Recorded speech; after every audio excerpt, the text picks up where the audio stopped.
What is going on, everyone? My name is Andy. Welcome back to another Euro 2024 fantasy video. In this one, it's some of my final thoughts ahead of the quarter-final deadline, which is today at 5 PM UK time. So I'm going to answer some of your questions, then quickly talk about my own team, and then we are done until the semi-final. So if you enjoyed the video, make sure to give it a like, hit that subscribe button if you haven't done so already. Let's get into it. All right, first question. If saving the wildcard for the semi-finals, would you prioritise getting 15 starters instead of making an upgrade? For example, keeping Sabitzer, obviously Austria are now out of the tournament, and doing Morata to Gakpo instead. Now, I'll be honest with you, I only really play these kind of format games every couple of years for the Euros and World Cup, but my instinct is that you're better off getting an extra player rather than making an upgrade. I know we're all looking at Morata in our teams thinking that's not great. He hasn't performed that well in terms of points, and he's playing Germany, which is going to be tough.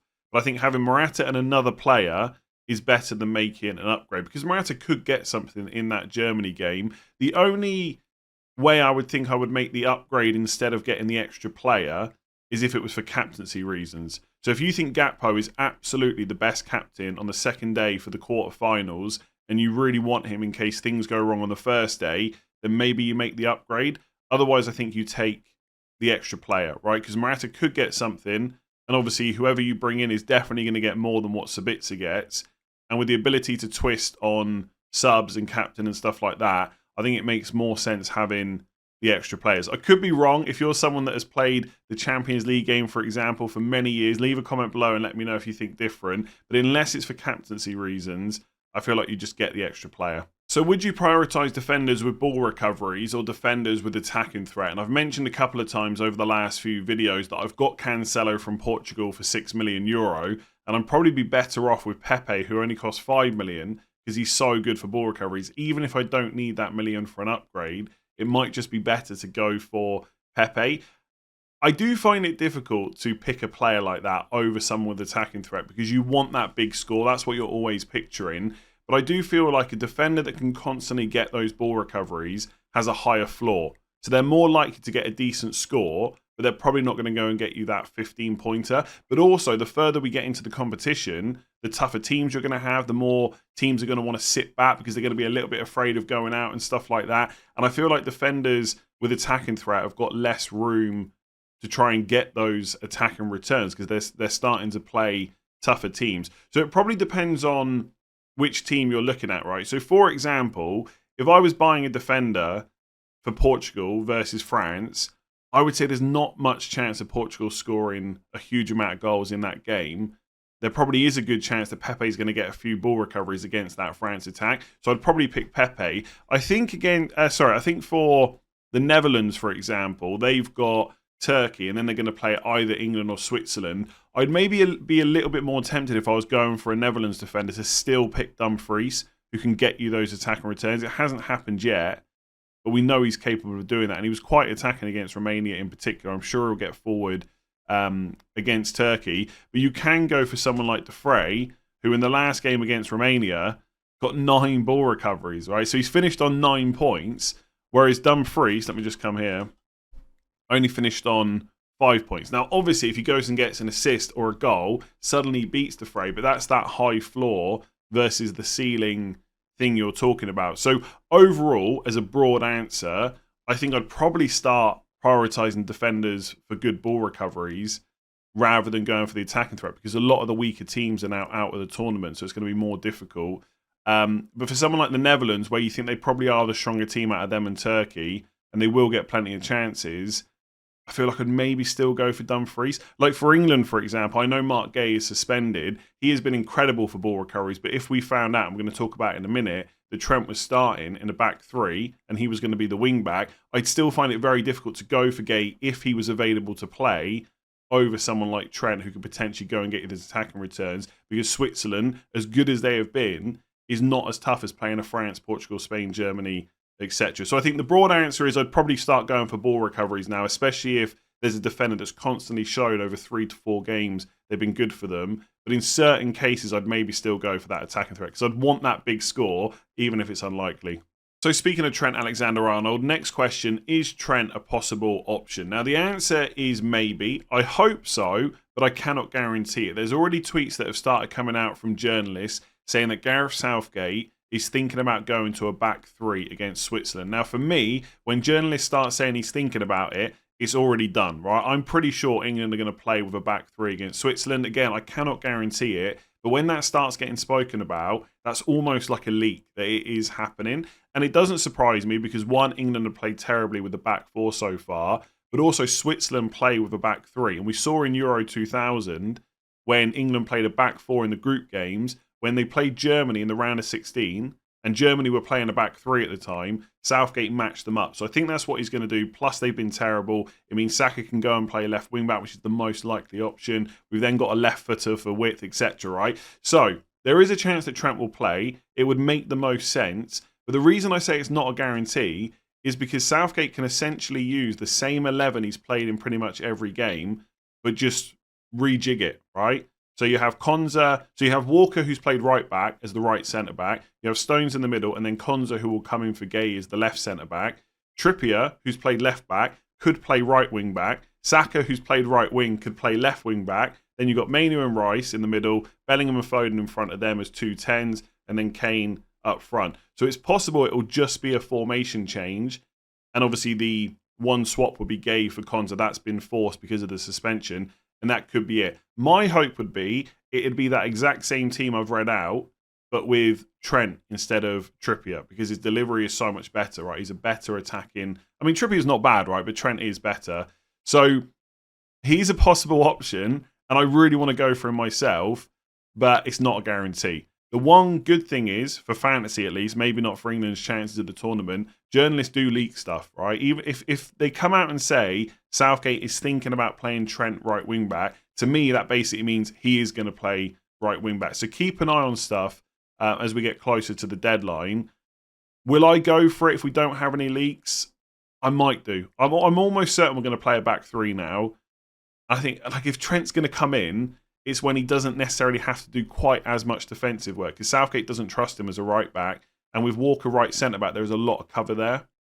So it's possible, yes. I might go for it because I just really want to have one more shot at Trent in Euros fantasy. But the safer options are going to be Stones, Walker, and Konza, I would say. So would it be better to take a -4 to avoid using the wild card and just save it for the semi-finals instead? I don't think so, right? Because if you take a -4 in the quarters with the plan to use the wild card in the semis, that -4 has to repay itself straight away. And it could happen, right? But it's not that likely. I would prefer not to take hits, especially in such a short format game. It's not like there's a super long period of 4 to 6 game weeks afterwards where it could pay itself off. And also, if you're at the stage of using a -4, you've got at least 4 moves you want to make. And I would suggest that for most people, there's still other upgrades you could make after that. So it makes more sense just to use the wildcard in the quarters, set your team up in a way that hopefully you don't get too screwed over with upsets in the semi-finals, and then just work from there because you'll have another 4 transfers in the semis. So the way I would look at it, I'd rather avoid taking the -4 and use the wildcard. And if it comes to a point in the semis where you've got to take that extra -4, then go for it. But the chances are that won't happen. And not only have you saved yourself a 4-point hit, but you've also upgraded your team for the quarters. So what would your Limitless team look like for the quarterfinals if you still had it? So I have put a team together and I'll talk through some of the individual choices in a second. But just to run through it first of all. So Kane, Gakpo and Mbappe are the front 3. The same 3 that I would choose if I was wildcarding this week. I've got Musiala, Foden, Bellingham, Williams and Simons as the midfielders. Walker, Fernandes, Koundé, Van Dijk, Ake are my defenders. And then Maignan and Verbruggen are the 2 goalkeepers. Obviously you want one on each of the days in the quarterfinal. So there's only 5 out of the 8 teams covered here. 5 Netherlands players, 4 from England, 4 from France as well, and then 1 Spain, 1 Germany. Now on Limitless, you don't need to worry about who's going to get through to the next round. Obviously, you want to back the team you think are going to do well, but it doesn't matter if it goes wrong. On a wild card, you'd spread the risk a little bit more. Maybe have one more German player and take out one of the England players, possibly put a Spanish and Portugal defender in. But for Limitless, I would try and back who you think is going to win. And as always, if you think that Switzerland are favourites or that match is going to be a lot closer, put Switzerland players in instead of England. If you think that Turkey are going to beat Netherlands, do the same, etc. But I've gone for 5 Netherlands players because I think they probably are the strongest team left in it versus the opposition that they have. Obviously, Spain and Germany are better teams, but they're playing against each other, so it's going to be much more difficult. So Verbruggen for the second day, Then Ake and Van Dijk make up the triple up on the defence. I think De Vrij is probably a really good option as well with ball recoveries. But you're on Limitless, so you always kind of want to spend the money. So that's why I've gone for Van Dijk and Ake.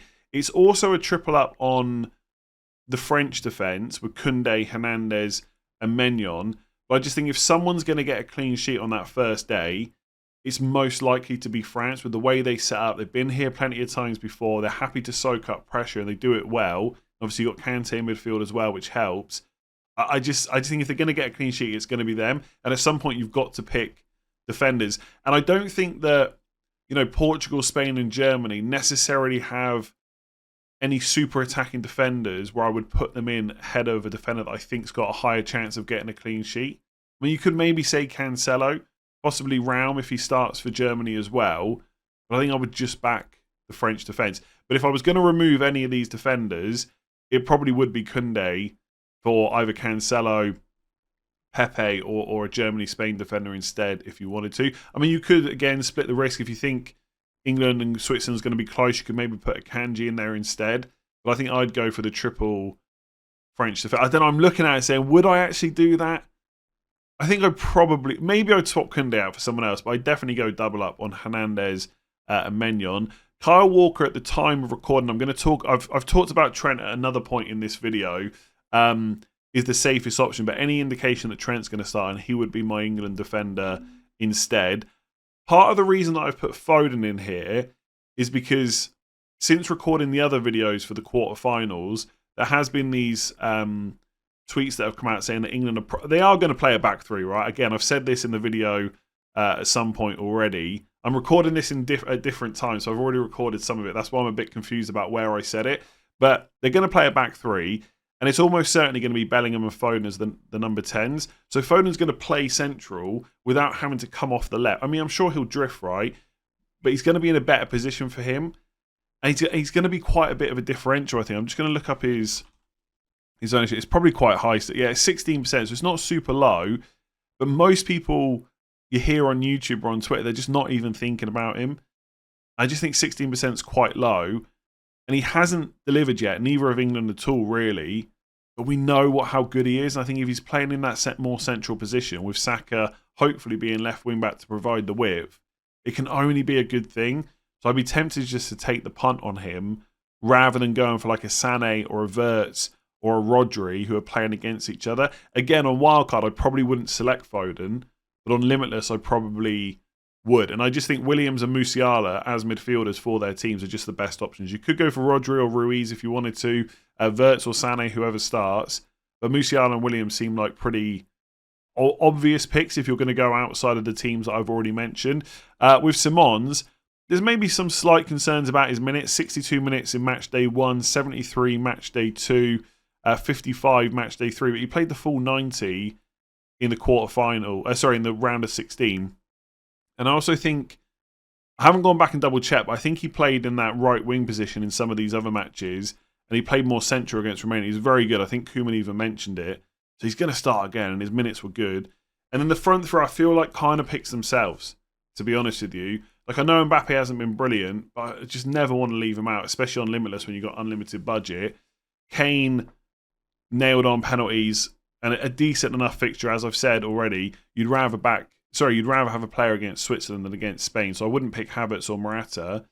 And I've put Gakpo in. I'm going to transfer in Depay, but I think most people watching will just want to go for Gakpo. So it just it saves any friction just to put him in. If I was Limitless, I'd go for Depay, to be honest with you, on all set pieces. Like someone said in the comments on one of my videos yesterday, have you even checked how many points they got? But I don't know how many points anyone's got, really. I could check here.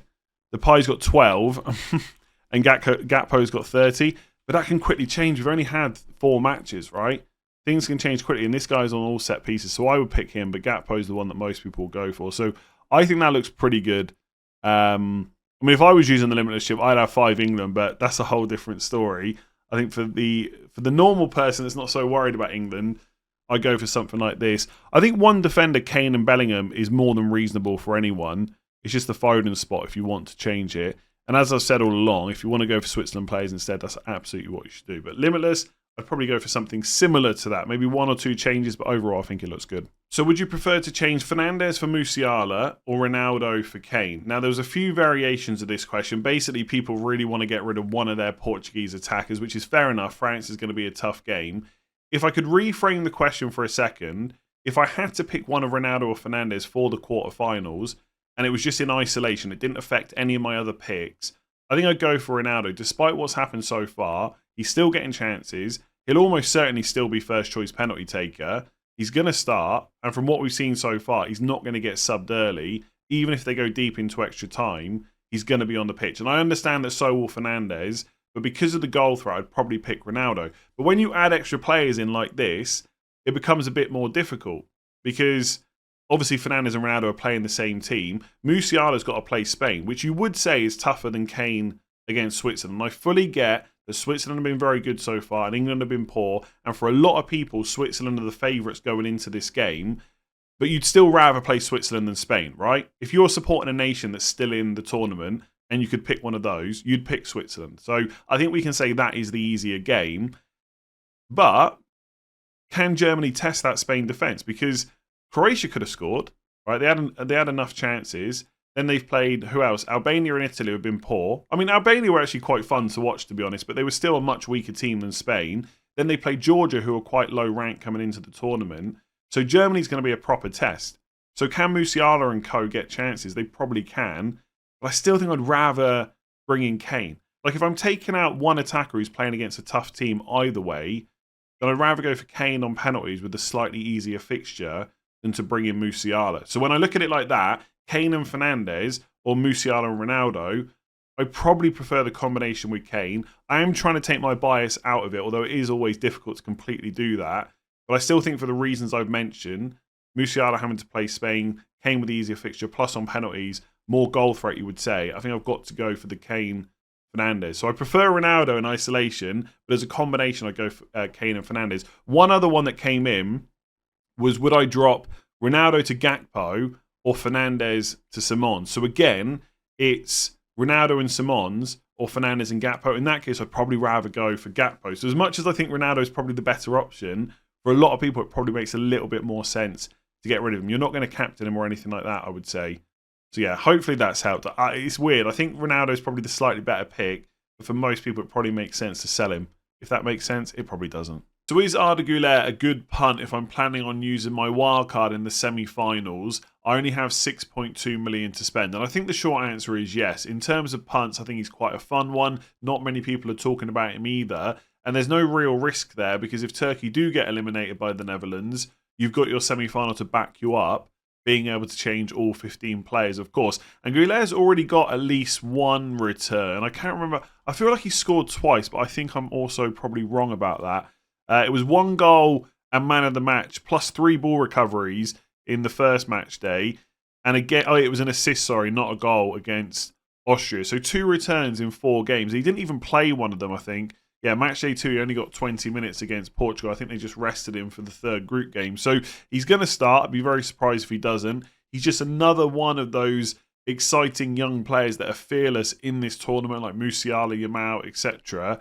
And I quite like him, especially because no one else is talking about him. I mean, for 6.2 million, I don't think many players in the 6 million bracket have risen in price. If I just go to all midfielders that cost 6.5 or below, if we're looking at other players at 6 million, in fact, you got Kante. I mean, he's already got 2 player in the matches, I think, in match day 1 and 2.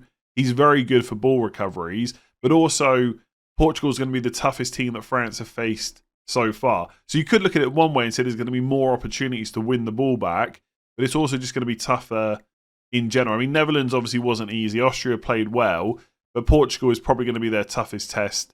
Yeah, against Belgium, for example, he only got 4 ball recoveries. So, I don't know. Kante is one of those players that will probably get you something, but it's not likely to be an attacking return. So, you're hoping for him to do a lot of work in that midfield and then maybe get player of the match. Vitinha is someone I like for Portugal, but I'd be a little bit worried about how early he was subbed off against Slovenia.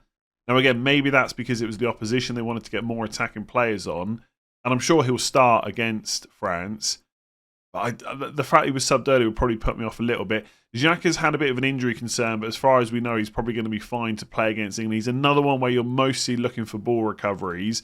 Vargas, I think if I was going for a Swiss midfielder, would be the one. Not just because he got a massive haul in the last round against Italy, but I think he has shown throughout the group stages that he's got close to a return. He's finally got them against Italy. There's no reason he can't do that against England. He does usually get subbed off early, though. 71 minutes against Italy, 75 against Scotland, and 74 against Hungary. And then he was on the bench for the game against Germany. But that wouldn't concern me too much. I'd be a bit surprised if he doesn't start. So there's a few players around that 6 million price point.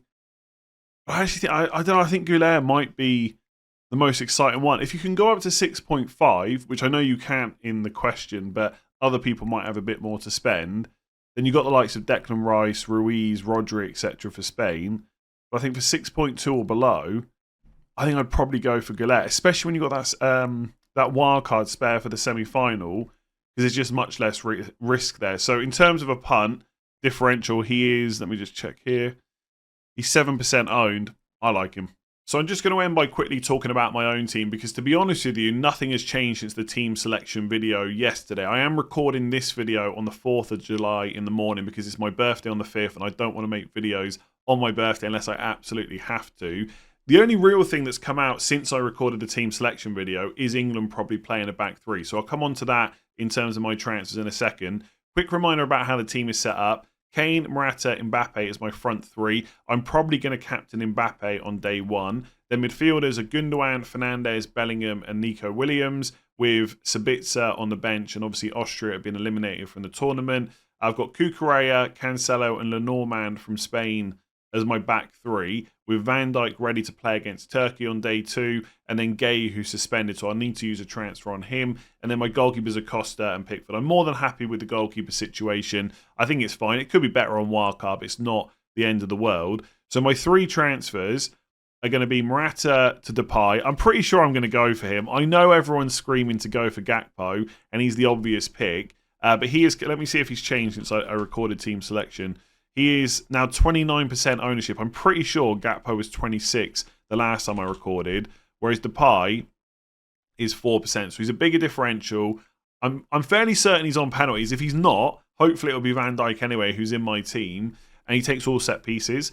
And I think as much as Gakpo got the returns against Romania, Depay did have his chances. On another day, it might be a little bit different. And that's not me saying that Gakpo is a bad pick. If you want to go for him, you absolutely should. It is your team. I'm probably going to go for Depay. That frees up money. For what it's worth, I don't think Morata is a must sell at all costs or anything like that. But if you've got the spare transfer, there probably are better forwards that you could go for. So Depay will come in. Gay will probably go to... I'll probably buy Kyle Walker for safety, but I really want to buy Trent. If there's any indication that Trent is going to start, I'm going to buy him. There's no questions about that. And then I've got to make an upgrade on Sabitzer, which will be Declan Rice, because I want my full complement of England players. So my five would be Pickford, Trent, or Walker, Rice, Bellingham, and Kane. Again, you don't have to go for 5 England players. Absolutely not. In fact, it's probably better you don't do that. But for me, I've said all the way along, I want to support them while they're in the tournament. I will try and have the maximum amount of players. I don't think Declan Rice is that bad of a pick. There are probably better picks out there. For what it's worth, if I was advising someone else who didn't have to have full England, I'd probably just go for more Netherlands instead. So instead of Rice and Trent or Rice and Walker, you could go for De Vrij instead. So put him in. And instead of Declan Rice, go for Simons. So instead of 5 England players, you've only got 3. And then you've got 4 Netherlands players instead. That's probably the smart way of doing it. But again, I am being biased. I'm literally saying that, despite there going to be comments later saying, do you know what, you're quite biased towards England. Yes, I know that. I'm being very open about it. So that is what I'm probably going to do. The same as what I said in team selection. Just instead of Walker, I'll probably go for Trent. I don't know if Konsa's going to be as good as Gay was for ball recoveries. He might be. But I think either way, Kyle Walker's probably pretty decent. So that's what I'm going to do. That's going to be my 3. I don't think I need a wildcard. I think I'm better off just saving it for the semi-finals and just waiting to see who goes out. Thank you very much for watching. If you enjoyed it, give it a like, hit that subscribe button. Rate 5 stars if you're listening on podcast. No more videos now ahead of the quarterfinals. I prefer to wait till all the in the knockouts. Prefer to wait till all the matches are done before recording. So you've got games on the 5th and 6th, and then the 7th is a break. 7th and 8th are breaks before the semi-finals. So I'll probably have my one and only video out for the semi-finals on the 8th, I think. In fact, I'll probably do team selection on the 8th, and then final thoughts on the 9th in the morning ahead of the deadline that evening. That's probably the plan. Anyway, I'm rambling now. Thank you very much for watching. Good luck in the quarterfinals, and I'll catch you again next week.